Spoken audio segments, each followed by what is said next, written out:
মুখ্যমন্ত্রীর পশ্চিম মেদিনীপুর সফর। মুখ্যমন্ত্রীর সফরের আজ দ্বিতীয় দিন। আজ জেলার একাধিক প্রকল্পের উদ্বোধন তিনি করবেন এবং গতকালকে দেখেছি আমরা শালবনীতে পাওয়ার প্ল্যান্টের উদ্বোধন করেছেন মুখ্যমন্ত্রী এবং আজকে মেদিনীপুর থেকে একাধিক প্রকল্পের শিলান্যাস তিনি করবেন। আর এই মুহূর্তে আমাদের সঙ্গে সেখান থেকেই রয়েছে সরাসরি আমাদের সঙ্গে সেখান থেকেই রয়েছে প্রতিনিধি সোমরাজ। সোমরাজ, আজ মুখ্যমন্ত্রীর সফরের দ্বিতীয় দিন, আজ কখন কোন কোন কর্মসূচি রয়েছে মুখ্যমন্ত্রীর?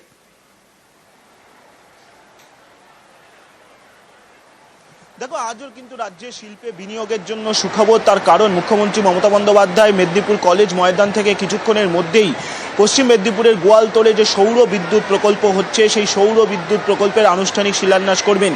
এই সৌর বিদ্যুৎ প্রকল্পের জন্য কয়েক হাজার কোটি টাকা বিনিয়োগ করছে জার্মানি একটি সংস্থা, যেখানে রাজ্যের তরফেও 20% বিনিয়োগ করা হবে এবং জার্মানি সংস্থার তরফে 80% বিনিয়োগ করা হবে। এই সৌর বিদ্যুৎ প্রকল্পে তৈরি হওয়ার ফলে রাজ্যের বিদ্যুৎ পরিষেবার ক্ষেত্রে আগামী দিনে আরও ইতিবাচক জায়গায় তৈরি হবে বলেই দাবি করছে প্রশাসনিক মহল। আজকে এই মেদিনীপুর কলেজ ময়দান থেকেই সেই সৌর বিদ্যুৎ প্রকল্পের আনুষ্ঠানিক শিলান্যাস করবেন মুখ্যমন্ত্রী। পাশাপাশি পশ্চিম মেদিনীপুর জেলার জন্য একাধিক সরকারি প্রকল্পের উদ্বোধন ও শিলান্যাস করার কথা মুখ্যমন্ত্রী মমতা বন্দ্যোপাধ্যায়ের। বিশেষ করে স্বাস্থ্য, পূর্ত দপ্তর, জনস্বাস্থ্য কারিগরি দপ্তর, মৎস্য দপ্তর একাধিক প্রকল্পের উদ্বোধন ও শিলান্যাস করবেন এবং সেক্ষেত্রে প্রশাসনিক মহলের অনুমান যে কয়েকশো কোটি টাকার প্রকল্পের উদ্বোধন এবং তার সঙ্গে শিলান্যাস করবেন মুখ্যমন্ত্রী মমতা বন্দ্যোপাধ্যায়। পাশাপাশি আজ এই মঞ্চ থেকেও বিভিন্ন সরকারি পরিষেবাও তুলে দেবেন মুখ্যমন্ত্রী মমতা বন্দ্যোপাধ্যায় বিভিন্ন উপভোক্তাদের। তার মধ্যে অন্যতম গুরুত্বপূর্ণ বাংলার বাড়ি, যেটা তুমি জানো যে রাজ্য সরকার প্রথম কিস্তির 60,000 টাকা ইতিমধ্যেই দিয়ে দিয়েছে, দ্বিতীয় কিস্তির টাকা দেওয়ারও তোড়জোড় চলছে। সেই বাংলার বাড়ির প্রথম কিস্তির টাকা এবং তার সঙ্গে দ্বিতীয় কিস্তির টাকা স্বরূপ বেশ কিছু পরিষেবা মুখ্যমন্ত্রী মমতা বন্দ্যোপাধ্যায় আজ এই মঞ্চ থেকে তুলে দেবেন। দুপুর 12টা থেকে 12:30টার মধ্যে মুখ্যমন্ত্রী মমতা বন্দ্যোপাধ্যায় মঞ্চে আসবেন এবং তারপরেই একের পর এক প্রকল্পের উদ্বোধন ও শিলান্যাস করবেন। অবশ্যই তার মধ্যে অন্যতম গুরুত্বপূর্ণ পশ্চিম মেদিনীপুরের গোয়ালতোড়ে এই সৌর বিদ্যুৎ প্রকল্প, যেদিকে অবশ্যই নজর রয়েছে রাজ্যের শিল্প মহলের। বেশ, ধন্যবাদ সোমরাজ। গতকাল জিন্দাল গোষ্ঠী 16,000 কোটির বিনিয়োগে তিনি শালবনীতে তাপবিদ্যুৎ কেন্দ্র উদ্বোধন করেন মুখ্যমন্ত্রী মমতা বন্দ্যোপাধ্যায় এবং তিনি দাবি করেন এই প্রকল্পে কর্মসংস্থান হবে 15,000।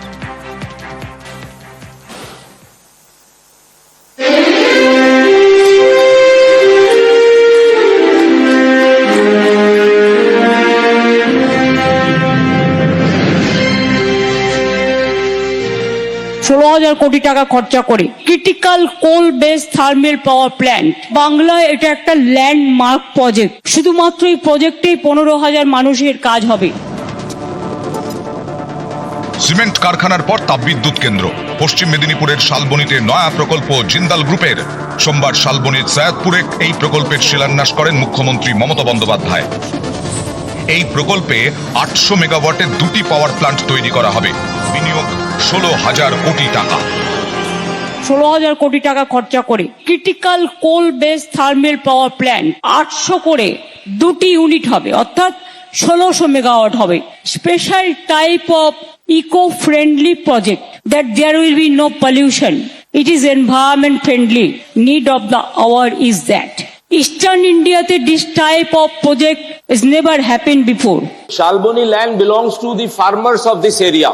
So therefore, each one of you must get employment in this land. तो ये मेरी गारंटी है, ये मेरी प्रॉमिस है आप सबके सामने कि जितना भी यहाँ पर काम होगा उसका जो आपको बेनिफिट होगा, आपकी नेक्स्ट जनरेशन को उसका बेनिफिट होगा। এই প্রজেক্ট থেকে আমরা ওদের কাছ থেকে বিদ্যুৎ কিনে নেব এবং ওদের আরো প্ল্যান আছে আগামী দিন আরো 2টো পাওয়ার ইউনিট তৈরি করার। শালবনীতে জিন্দালদের হাতে রয়েছে 4,100 একর জমি। এর মধ্যে 1,700 একর জমিতে হবে 1600 মেগাওয়াটের বিদ্যুৎ প্রকল্প। গত ফেব্রুয়ারিতে বিশ্ববঙ্গ বাণিজ্য সম্মেলনে শালবনীর এই প্রকল্পের কথা ঘোষণা করেন জিন্দাল গ্রুপের সিএমডি সজ্জন Jindal. Into 2 into 800 megawatt power plant in Shalboni with an investment of 16,000 crore rupees. Our investment is not just about generating power, it is about empowering Bengal's future. ঘোষণা অনুযায়ী কাজ। সোমবার শালবনীতে বিদ্যুৎ প্রকল্পের শিলান্যাস।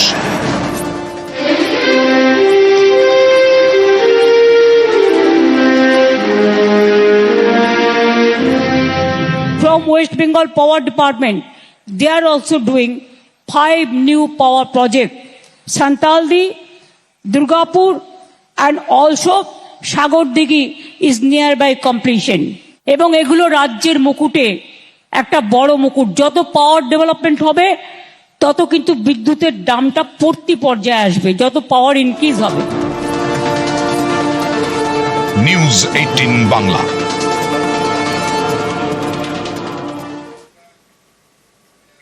সরস্বতী নদী যদিও এখন সেই নদী এখন নালায় পরিণত হয়েছে।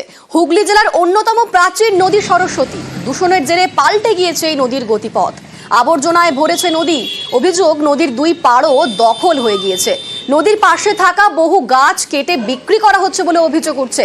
সরস্বতী নদী সংস্কারের দাবি স্থানীয় কৃষকদের।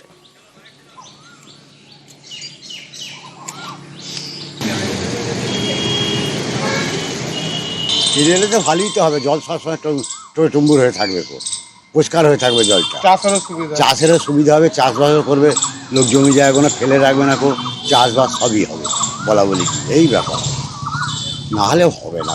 শুধু নদী আছে কিন্তু বর্ষাকালই জল আসে, এছাড়া জল আসে না। বর্ষাকালই জল আসে, মানে ড্রেন হয়ে গেছে, এখন ড্রেন হয়ে গেছে। আরো ছিল, পরিষ্কার ছিল জল। আমরা এইদিকে তো সব চাষ করতাম আগে সারা বছর জল থাকতো। হ্যাঁ, সব সময়তেই জল থাকতো, এতে জল থাকতো না সব সময়তে, আর কিছু করার নেই, হারিয়ে যাচ্ছে, আস্তে আস্তে সব বুঝে গেল সব। সরস্বতী নদী তার হারিয়েছে পথ, এবং পুরো নদীটাই মনে হয় দুদিন পর আর খুঁজে পাওয়া যাবে না। কারণ কেন্দ্রীয় সরকার তো আর অর্থ বরাদ্দ করছেন না আমাদের। রাজ্য সরকারকে যদি কেন্দ্রীয় সরকার এই ব্যাপারে একটু সহযোগিতা করতেন। রাজ্য সরকার তার নিজস্ব প্রয়াসে দু একবার ডানকুনি খালকে সংস্কার করা হয়েছে, সরস্বতী খালেরও কিছু কিছু জায়গায় করা হয়েছিল, কিন্তু সেটা পর্যাপ্ত নয়, আরও দরকার আছে।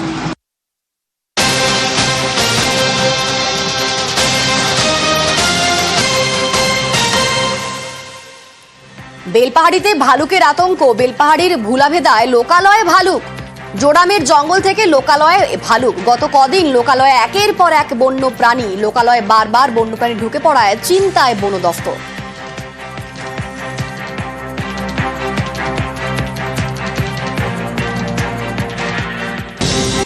এবার নিয়ে যাব এসএসসি ভবনের সামনে। গতকাল থেকে এসএসসি ভবনের সামনে রীতিমতো ধুমধুমার কাণ্ড চলছে। চাকরি বাতিলে যোগ্য অযোগ্য জট, এসএসসি চাকরিহারা বৈঠকে অধরা সমাধান।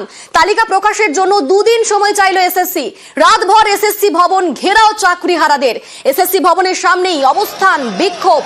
তালিকা না পেলে টানা ঘেরাওয়ের ডাক। রাতভর এসএসসি ভবনে আটকে চেয়ারম্যান, দফায় দফায় পুলিশের সঙ্গে বচসা। আমরা সেই প্রত্যেকটি আপডেট আপনাদের সামনে প্রতি মুহূর্তে তুলে ধরেছি। চেয়ারম্যানকে ঘেরাও মুক্ত করার চেষ্টা করে পুলিশ চাকরিহারাদের বচসা। চেয়ারম্যানকে বের করতে পুলিশকে বাধা দেওয়া হয়। পুলিশের সঙ্গে বচসা ঘিরে ধুমধুমার পরিস্থিতি। পুলিশকে লক্ষ্য করে জলের বোতল ছোড়েন বিক্ষোভকারীরা। আর সকালে নতুন করে এলাকায় পুলিশ, র্যাব সমস্ত কিছুই মোতায়েন করা হয়েছে। এবং এখনো পর্যন্ত আজ এখন 11টা বাজে, এখনকার ঠিক কি পরিস্থিতি, কারণ গতকাল থেকে সেখানে চলছে সেই ধর্মঘট অবস্থান চলছে।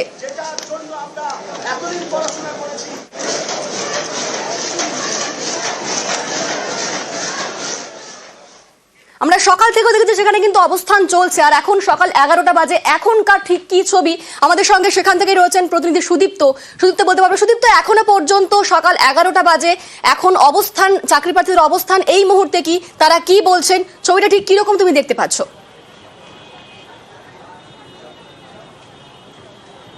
দেখো অনিন্দিতা, একদম গতকাল 21শে এপ্রিল থেকে আজ পর্যন্ত চাকরিহারাদের যে অবস্থান, সেই অবস্থান কিন্তু চলছে এসএসসি অফিসের ঠিক সামনে, এসএসসি ভবনের ঠিক সামনে। একেবারে ব্যারিকেড করে গেটে নিরাপত্তা রাখা হয়েছে, পুলিশ রাখা হয়েছে এবং মহিলা পুলিশ রাখা হয়েছে, একই সঙ্গে র্যাব নামিয়েও রাখা হয়েছে। তুমি যেটা জানো যে গতকাল যখন খাবার, জল এবং এগুলো যখন দেওয়ার জন্য আনা হচ্ছিল, চেয়ারম্যান এবং যারা কর্মচারীরা ওখানে আটকে রয়েছেন অর্থাৎ এসএসসি ভবনে, তাদের জন্য ঠিক তখন কিন্তু চাকরিহারা যারা রয়েছেন, যোগ্য শিক্ষকেরা, এবং তারা সেই খাবার কিন্তু ফেলে দিয়েছিলেন, তারা কোনোভাবেই ভেতরে ঢুকতে দেননি। আজকে সকালবেলা 10:30 নাগাদ তারা যেটা ঘোষণা করলেন জল এবং ওষুধ, প্রয়োজনীয় ওষুধ এবং জল এবং খাবার যদি ভেতরে যায় তাহলে তারা সেই ওষুধ এবং খাবার কিন্তু পৌঁছে দিতে দেবেন। তার কারণ কি? তার কারণ তারা বলছেন যে এই জল এবং খাবার এবং ওষুধের অছিলায় কোনো রকমভাবে বেরিয়ে যেতে পারেন চেয়ারম্যান, কোনো রকমভাবে কর্মীরা বেরিয়ে যেতে পারেন, কিন্তু সেটা তারা করতে দেবেন না। কার্যত খাবার, জল এবং ওষুধ যদি প্রয়োজন হয় তারা কিন্তু সেই সমস্ত কিছু তারা ভেতরে প্রবেশ করতে দেবেন। একই সঙ্গে গতকাল যেরকমভাবে তারা অবস্থানরত অবস্থায় ছিলেন এখনো পর্যন্ত তারা কিন্তু অবস্থানরত অবস্থায় রয়েছেন। আপনারা কালকেও ছিলেন তো? হ্যাঁ, কালকেও ছিলাম। এখনো পর্যন্ত অবস্থানরত অবস্থায় রয়েছেন? হ্যাঁ, আর থাকবো। কিছু কি বলা হয়েছে এসএসসির পক্ষ থেকে? না, কালকে তো বলেছিল 6টার সময় লিস্ট দেবে, দিয়ে তো আর দেয়নি। তো ওনারা যদি যোগ্য অযোগ্য লিস্ট দিতে না পারছেন, এখন আপাতত সিবিআই যাদেরকে অযোগ্য বলে চিহ্নিত করে দিয়েছেন ওদেরকে টার্মিনেশন লেটার ধরাক, যাতে বাদবাকি মানুষজন জানতে পারে যে কারা যোগ্য কারা অযোগ্য। আমরা তো কোনো দোষ করিনি, আমরা তো এসএসসি যেরকমভাবে নোটিফিকেশন করেছে আমরা ওইভাবেই পরীক্ষা দিয়েছি, আমরা পুরোপুরি সিস্টেমেটিক ওয়েতে চাকরি পেয়েছি। আপনারা একটা ঘোষণা করলেন দেখলাম যে কিছু টেন্টেড যারা রয়েছে তারা এখানে আসছেন, কিভাবে আপনারা জানতে পারছেন? আমরা ওই লিস্ট দেখেই আমরা কারোর পরিচিত আছে আমাদের একই স্কুলের কাছাকাছি স্কুলে, আমরা ওই যে লিস্ট বের করেছিল সিবিআই, সেই লিস্ট দেখে আমরা শনাক্ত করতে পারছি। আপনারা আজকে বললেন যে খাবার এবং জল যাতে প্রবেশ করতে দেওয়া হোক, কেন বললেন? কারণ ওনারা যাতে অজুহাত দেখিয়ে, অসুস্থতার অজুহাত দেখিয়ে যাতে চলে না যেতে পারে, আর এটা আমাদের মানবিকতা। আমরাও মানবিক। সুদীপ, ওনারা তাদের বক্তব্য শুনছি, তারা কিন্তু এখনো পর্যন্ত তাদের অবস্থানে অনড় রয়েছেন। আর অপরদিকে রাত পেরিয়ে সকাল হয়ে গিয়েছে, এখনো এসএসসি ভবনের সামনে কিন্তু অবস্থানে বসে রয়েছেন চাকরিহারারা। নতুন করে যেন অশান্তি না হয় তার জন্য কিন্তু প্রচুর পুলিশ র্যাফ মোতায়েন রয়েছে। বারাকপুর ও বারুইপুর থেকে নিয়ে আসা হয়েছে ফোর্স। এসএসসি ভবন থেকে করুণাময়ী পর্যন্ত বাড়তি নিরাপত্তা রয়েছে, যেন কোনোভাবেই কোনো অশান্তি না হয় তার জন্যই ইতিমধ্যে প্রচুর পুলিশ বাহিনী মোতায়েন করা হয়েছে। এসএসসি ভবন থেকে করুণাময়ী পর্যন্ত বাড়তি নিরাপত্তা, এবং এখনকার ঠিক কি ছবি নিরাপত্তার আমাদের সঙ্গে সেখান থেকে রয়েছেন প্রতিনিধি সান্নিক, যাতে অশান্তি না হয় তার জন্যই প্রচুর পুলিশ র্যাফ আমরা দেখতে পাচ্ছি ছবিতে। এখনকার ঠিক কিরকম ছবি নিরাপত্তা ছবি তুমি কিরকম দেখতে পাচ্ছ এই মুহূর্তে?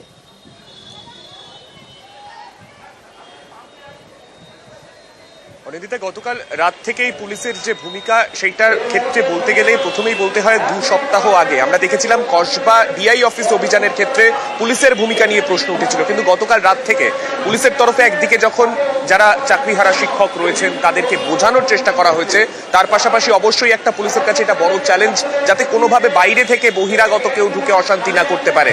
তাই সেই জন্য অতিরিক্ত পুলিশ ফোর্স শুধুমাত্র বিধাননগর পুলিশ কমিশনারেটের নয়, তার পাশাপাশি আশেপাশের যে পুলিশ ডিভিশনগুলো রয়েছে, অর্থাৎ একদিকে কলকাতা পুলিশ, অন্যদিকে বারুইপুর পুলিশ ডিস্ট্রিক্ট, অন্যদিকে ব্যারাকপুর পুলিশ কমিশনারেট, বিভিন্ন জায়গা থেকে অতিরিক্ত ফোর্স নিয়ে আসা হয়েছে। তোমাকে একটু ছবিটা দেখাই, একেবারে এসএসসি ভবনের উল্টো দিকে একটি পেট্রোল পাম্পের মধ্যে এখনো পর্যন্ত বিশাল পুলিশ ফোর্স তাদেরকে তৈরি রাখা হয়েছে।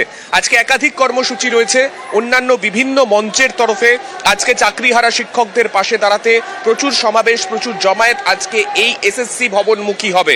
ঠিক তার আগেই যাতে নতুন করে কোনো অশান্তি না তৈরি হয়, এই জমায়েতের অছিলায় কোনো গোষ্ঠী যাতে এখানে এসে এসএসসি ভবনের সামনে অশান্তি না তৈরি করতে পারে। চাকরিহারা শিক্ষকদের ক্ষেত্রে পুলিশ যেমন নমনীয় ভূমিকা নিচ্ছে, কিন্তু সেক্ষেত্রে যাতে সেই নমনীয় ভূমিকা কোনোভাবে বাইরে থেকে কেউ এসে অশান্তি না করে, সেই জন্য কিন্তু পুলিশকে প্রস্তুত রাখা হয়েছে, র্যাব প্রস্তুত রয়েছে, সমস্ত কিছুকে কিন্তু একেবারে প্রস্তুত রাখা হয়েছে। দুপুরের দিকে যখন একের পর এক জমায়েত আসবে, সেক্ষেত্রে আরো অতিরিক্ত পুলিশ ফোর্স আনানো হবে। এখনো পর্যন্ত কিন্তু তেমনটাই খবর। অনিন্দিতা, বেশ ধন্যবাদ সানিক, আমরা সেই ছবি দেখতে পাচ্ছি, সেই ছবিতে আমরা নজর রাখছি অবশ্যই।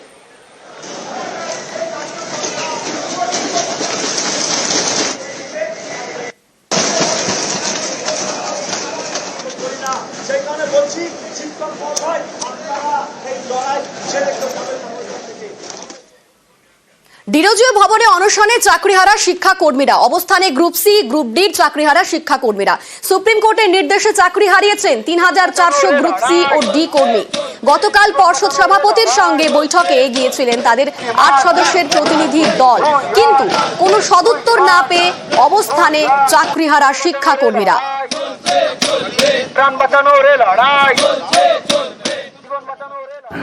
যে সমস্ত যোগ্য শিক্ষাকর্মীগণ কালকের সন্ধ্যাবেলায় 4:30 সময় বোর্ডের প্রেসিডেন্টের সঙ্গে মিটিংয়ে এসেছিলাম। তারা মিটিংয়ে আসাহত হয়েছিলাম এবং সেখান থেকে আমরা আমরণ অনশনের কর্মসূচি শুরু করেছিলাম। তো আমাদের একটাই দাবি, আমাদের এসএসসির কাছ থেকে নন টিচিং স্টাফদের যোগ্য ও অযোগ্যের লিস্ট পুরোপুরি সম্পূর্ণরূপে প্রকাশ করতে হবে এবং ওনাদেরকে বলে দিতে হবে কত দিনের মধ্যে সম্পূর্ণ ওএমআর ভিডিওর ইমেজ কপি ওয়েবসাইটে আপলোড হবে। ততক্ষণ পর্যন্ত আমাদের এই আমরণ অনশন চলবে।